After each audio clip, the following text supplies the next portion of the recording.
Kugira abarundi bashike ku mbona kazoza y'igihugu cifashe mu mwaka w'ibihumbi 2040 n'igihugu giteye imbere mu mwaka w'ibihumbi 2060 bakwiye kuja ku kivi hakiri kare nk'uko bishikirizwa n'umukuru w'igihugu Evariste Ndayishimiye. Imbona kazoza ibihumbi 2040 twavuze yuko umwaka w'umushinge ari uwo, so umwaka w'ibihumbi 2024 sahugeze he ko turi mu kwezi kw'indwi mbwira wegeze aho usagara bataramenya ko bataratanguraga arindiriye umwaka w'2040 umwaka w'2040 nguri mu gushika ngo uwitegurire uno munsi nyene umaze gukora iki wewe mu mwaka w'2040 uzoburi iki waruka ndabanze rero mwebwe umwaka w'2040 muzoba muri iki kubera ko utavuga uti jewe mwaka w'2040 nzoba mfise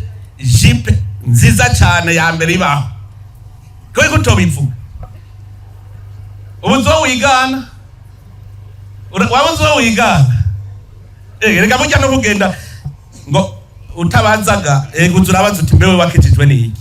Umukuru w'igihugu Evariste Ndayishimiye arabandanya ahimiriza ugwaruka guhitamwo amashure biga bivanye n'ico bifuza bazokora muri kazoza. Hanyuma muriko muriga rero ndababwira irindi banga ntuzupfe kwiga ngo nabonye ngujya gwaciye yambara mu karuvati ngo yarize.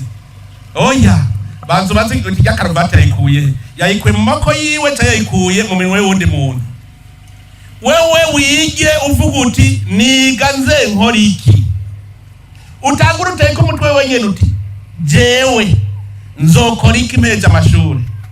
Ico gihe ni wamara kuvyiyumvira ucumenye ivyo wiga. Tubibutse ko ubwo rugendo umukuru w'igihugu arimwo watunganijwe ku civugo gwaruka kerebuka dukore dushikana Burundi ku mbona kazoza y'ibihumbi 2040 n'ibihumbi 2060.